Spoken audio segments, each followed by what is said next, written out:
Hello ഗീസ് പത്രമാറ്റസീൻ്റെ പുതിയ episode റിവ്യൂയിലേക്ക് സ്വാഗതം. അങ്ങനെ അനി പുറത്തേക്ക് ഇറങ്ങുകയാണ് കേട്ടോ. അനി പുറത്തേക്ക് ഇറങ്ങിയിട്ട് നന്ദുവിനെയാണ് വിളിച്ചേക്കുന്നത്.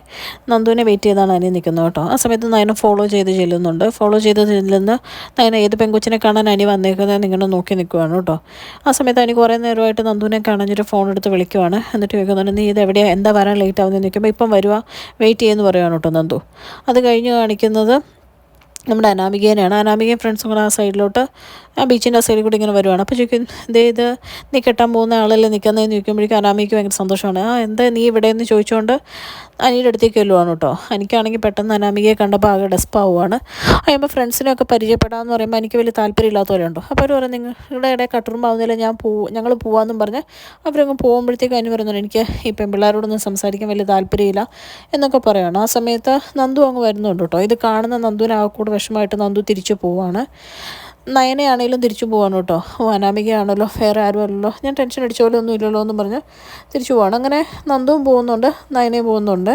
പിന്നെ കാണിക്കുന്നത് നമ്മുടെ അനീനെയാണ് കേട്ടോ. അനീനോട് അനിയുടെ കെട്ടാൻ പോകുന്ന പെങ്കുച്ചി ചോദിക്കുന്നുണ്ട്, നീ എന്താ ഇവിടെ വന്ന് നിൽക്കുന്നത്, നീ ഇവിടെ വരുവാന്നൊന്നും പറഞ്ഞില്ലല്ലോ എന്നൊക്കെ ഇങ്ങനെ ചോദിക്കുകയാണ് കേട്ടോ.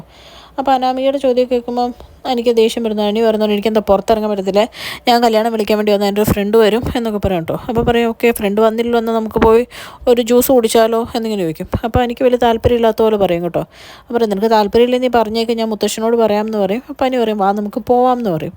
ആ സമയത്ത് വീട്ടിൽ കനകയുടെ അടുത്ത് നമ്മുടെ നവ്യ പറയുവാണ്, അമ്മ 7-ാം മാസം വരെ ഒന്ന് വെയിറ്റ് ചെയ്യേണ്ട, ഞാൻ അതിന് മുമ്പേ വരുക എന്നൊക്കെ പറഞ്ഞിങ്ങനെ സംസാരിക്കാനുണ്ടോ. ആ സമയത്ത് നയന അങ്ങ് വരുമ്പോഴത്തേക്കും കനക ചോദിക്കുന്നുണ്ട്, മോളെ നീ എവിടെ പോയതാന്ന് ചോദിക്കുമ്പോൾ നമ്മുടെ നയന പറയുവാണ്, അമ്മ ഞാനാണെങ്കിൽ എനിക്കെന്തോ കല്യാണത്തിനൊരു താല്പര്യമില്ല, ഞാൻ അവനെ ഏതോ ഒരു പെങ്കൊച്ചിനെ കാണാൻ വേണ്ടി പോയതാണ്, ആരെയാന്ന് നോക്കാൻ വേണ്ടി പോയതാണ്. അവിടെ ചെന്നപ്പോൾ അനാമികയാണ്, പക്ഷേ എന്തോ ഒരു ഇത് കൂട്ട്. അതുപോലെ തന്നെ ഇപ്പം നന്ദുവിൻ്റെ കാര്യമാണെങ്കിലും നോക്കുമ്പോൾ എനിക്ക് എന്താ ഇതിൻ്റെ ഇടയിലുള്ളത് കണ്ടുപിടിക്കണം എന്നിങ്ങനെ പറയുകയാണ് കേട്ടോ. ആ സമയത്ത് കനകയ്ക്ക് ചെറുതായിട്ട് ടെൻഷനൊക്കെ ആവുന്നുണ്ട്. പക്ഷെ കനക ഇങ്ങനെ അതിപ്പോൾ എന്തായാലും എന്ത് കണ്ടുപിടിക്കാനോ മോളെ, മൂർത്തി സാറ് വാക്ക് പറയുന്നതല്ലേ, അപ്പോൾ ഈ കല്യാണമല്ലേ നടക്കണ്ടേന്ന് ചോദിക്കുമ്പം അവിടെ നവ്യ പറയുന്നുണ്ട്, അങ്ങനെ ഈ കല്യാണമാണ് നടക്കണ്ടേന്ന് പറയാൻ പറ്റുമോ, ആരെയാണോ അനി സ്നേഹിക്കുന്നത് ആ പെങ്കൊച്ചല്ലേ ഈ വീട്ടിൽ വരണ്ടേന്നൊക്കെ ചോദിക്കുവാണ്. ആ സമയത്ത് കനക പറയുന്നുണ്ട്, അങ്ങനെയല്ല മോളെ, സാറ് വലിയ ആളല്ലേ, വാക്ക് കൊടുത്തല്ലേ എന്നൊക്കെ പറയുമ്പോഴത്തേക്കും നവ്യ ഒന്നും പിന്നെ മിണ്ടുന്നില്ല കേട്ടോ. നയന എന്തായാലും ഞാൻ എന്തായാലും ഇത് കണ്ടുപിടിക്കും, അതിനടുത്ത് ഞാൻ എത്തിയെന്നും പറഞ്ഞ് നയന അവിടുന്ന് പോവാണ്. പിന്നെ കാണിക്കാൻ നയന അങ്ങ് ചെല്ലുന്ന സമയത്ത് ദേവയാനി അവിടെ ഇരിക്കും. നീ ഇത് ആരോട് ചോദിക്കാതെയും പറയാതെ എവിടെ ഇറങ്ങിപ്പോയതാ എന്ന് ചോദിക്കുമ്പോൾ പറയും, ഞാൻ പുറത്തു വരെ ഒന്ന് പോയതാ അമ്മയെന്ന് പറയും.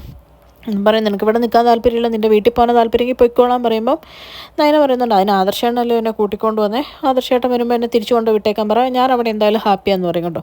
അപ്പോൾ ദേവേനി പെട്ടെന്ന് പറയും, നിന്നെ കൊണ്ടുവിടാൻ കുഴപ്പമൊന്നും ഉണ്ടായിട്ടല്ല, ആദർശ് കൂട്ടിക്കൊണ്ട് വന്നത് മുത്തശ്ശനെയും മുത്തശ്ശീനെയും ഓർത്തിട്ടാണ്, അല്ലാണ്ട് ഞങ്ങൾക്കിവിടെ എല്ലാം സെറ്റായി വരുമായിരുന്നു, ഞങ്ങൾക്കിവിടെ ഒരു കുഴപ്പമില്ലായിരുന്നു എന്നൊക്കെ ദേവേനി വെച്ച് കഴിച്ചുവാണ് കേട്ടോ. ഇതെല്ലാം കേൾക്കുന്ന നയനയ്ക്ക് ചെറുതായിട്ട് ചിരി വരുന്നുണ്ട്. നയന പറയുന്നുണ്ട്, അമ്മയുടെ മോന് ഞാനില്ല, പറ്റില്ല എന്ന് എനിക്കറിയാം, അമ്മയ്ക്കും അങ്ങനെ തന്നെയാണെന്ന് എനിക്കറിയാം എന്നൊക്കെ മനസ്സിൽ പറയാണ് കേട്ടോ. അത് കഴിയുമ്പോൾ ദേവേനി പറയും, നിനക്ക് എന്തെങ്കിലും ഒരു സ്ഥലത്ത് നീ ഉറച്ച് നിൽക്ക്, അതിപ്പോൾ മുത്തശ്ശനും മുത്തശ്ശിക്കും വേണ്ടിയിട്ടാണെങ്കിലും ഒരു സ്ഥലത്ത് നീ ഉറച്ച് നിൽക്കുന്നൊക്കെ പറയാം കേട്ടോ. ഇതൊക്കെ കഴിഞ്ഞ് നയന അങ്ങ് പോകുമ്പോൾ ദേവയാനി ഇങ്ങനെ ആലോചിച്ച് നിൽക്കുന്നതാണ് കാണിക്കുന്നത്. പിന്നെ ഉള്ളത് നമ്മുടെ അനാമികയാണ്. അനാമികയൊക്കെ, നിനക്ക് എൻ്റെ കൂടെ വന്നിരിക്കാനോ ഒന്നും താല്പര്യമില്ലേ, പൊതുവെ കല്യാണത്തിന് മുമ്പല്ലേ എല്ലാവരും ഇങ്ങനെ ഇരിക്കുന്ന ഒരുപാട് സന്തോഷിക്കുന്നതെന്നൊക്കെ ചോദിക്കുമ്പോൾ അനി പറയുന്നുണ്ട്, കല്യാണം കഴിഞ്ഞാണെങ്കിലും സ്നേഹിക്കാമല്ലോ, അതിന് കുഴപ്പമൊന്നും ഇല്ലല്ലോ എന്നൊക്കെ ചോദിക്കുവാണ്. അത് കഴിയുമ്പോഴത്തേക്കും പറയും, നിനക്ക് പോണേ പോയിക്കോ, നിനക്ക് താല്പര്യമില്ല, നീ എന്തായാലും ഇവിടെ ഇരിക്കേണ്ടതെന്ന് പറയുമ്പോൾ അനി മനസ്സിൽ പറയും, പോകണമെന്നുണ്ട്, എഴുന്നേറ്റ് പോയി കഴിഞ്ഞാൽ ഇവിടെ വല്ല പ്രശ്നമാക്കുമോ എന്നൊക്കെ ഓർത്ത് ഇങ്ങനെ ഇരിക്കുവാണ് കേട്ടോ. അവസാനം ബില്ലൊക്കെ കൊണ്ടുവരുവാണ്. അപ്പോൾ അനാമി പറയും, ഞാൻ കൊടുക്കാമെന്ന് പറഞ്ഞ് ബില്ലൊക്കെ കൊടുക്കും. ആ സമയത്ത് നന്ദു വേറൊരു റെസ്റ്റോറൻറ്റിൽ ജ്യൂസ് കുടിച്ചുകൊണ്ടിരിക്കുന്നതാണ് കാണിക്കുന്നത്. അപ്പോഴും നമ്മുടെ അനിക്ക് നന്ദുവിൻ്റെ അടുത്തേക്ക് പോകണം, എത്രയും പെട്ടെന്ന് പോകണം എന്നുള്ള ചിന്തയിലാണ് കേട്ടോ. അപ്പം അനാമി ചോദിക്കും, എന്ത് പറ്റിയെന്ന് ചോദിക്കും. പറയും, അല്ല എൻ്റെ ഫ്രണ്ടിനെ വെയിറ്റ് ചെയ്തായിരുന്നല്ലോ, എൻ്റെ ഫ്രണ്ട് വന്നതാണ്, ഞാനങ്ങ് പോകാമെന്ന് പറയുമ്പോൾ അനാമി പറയും, ആ ഫ്രണ്ടോട് ഇങ്ങോട്ട് വരാൻ പറയും, ഇല്ല ഇത് കുറച്ച് അത്യാവശ്യം ബിസിനസ് മീറ്റിങ്ങിൻ്റെ കാര്യങ്ങളാണ്, അതുപോലെ തന്നെ ആ ഫ്രണ്ടിനെ കൂട്ടിയിട്ടാണ് എനിക്ക് കല്യാണം വിളിക്കാൻ പോകാൻ എന്നൊക്കെ പറയും കേട്ടോ. ഇല്ല ഇനി നിനക്ക് നന്ദുവിനെ കാണാനോ പോകുന്നതെന്ന് സംശയം ഉണ്ടെങ്കിൽ നീ എൻ്റെ പുറകെ പോരെയെന്ന് അനി പറയുകയും ചെയ്യും. അപ്പോൾ അനാമി പറയും, അതൊന്നും വേണ്ട, നീ എന്നെ പറ്റിക്കാതിരുന്നാൽ മതി എന്ന് പറഞ്ഞിട്ട് അവരവിടുന്ന് പിരിയുകയാണ് കേട്ടോ. പിന്നെ കാണിക്കുന്നത് നന്ദു ആ സ്ഥലത്ത് വന്ന് വീണ്ടും വെയിറ്റ് ചെയ്ത് നിൽക്കുക.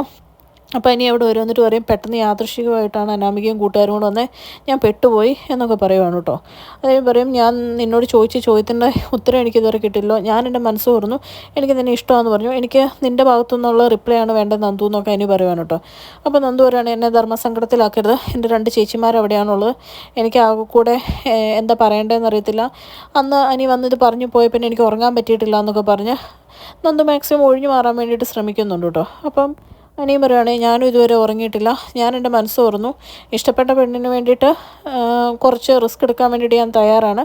അപ്പം നന്ദു ചോദിക്കുന്നുണ്ട്, ഞാനിപ്പോൾ അതേന്ന് പറയുവാണെങ്കിൽ എന്താ പ്ലാൻ എന്ന് ചോദിക്കും. പറയും, ആദർശേട്ടനോട് ഞാൻ പറയും, ആദ്യം എതിർത്താലും പിന്നെ ഏട്ടൻ എന്നെ സഹായിക്കാതിരിക്കുകയില്ല എന്നൊക്കെ പറയുവാണ്. അപ്പോഴും നന്ദു പിന്നെയും പറയുന്നുണ്ട് 2 ചേച്ചിമാരുടെ അവസ്ഥ എന്നൊക്കെ പറയുമ്പോഴത്തേക്കും നന്ദുവിനോട് തിരിച്ചു ചോദിക്കുന്നു, അതിനെന്താ കുഴപ്പം എന്ന് അനി ചോദിക്കുന്നുണ്ട് കേട്ടോ. ഇതെല്ലാം അവർണിക അനാമിക അവിടെ നിന്ന് കേൾക്കുന്നുണ്ട് കേട്ടോ. അനാമിക അവിടെ നിന്ന് കേൾക്കുന്നത് കാണിച്ചുകൊണ്ടാണ് ഇന്നത്തെ എപ്പിസോഡ് അവസാനിക്കുന്നത്. ചാനൽ ഇഷ്ടപ്പെട്ട് ലൈക്ക് ചെയ്യാനും സബ്സ്ക്രൈബ് ചെയ്യാനും കമൻറ്റ് ചെയ്യാനും മറക്കല്ലേ. Thank you.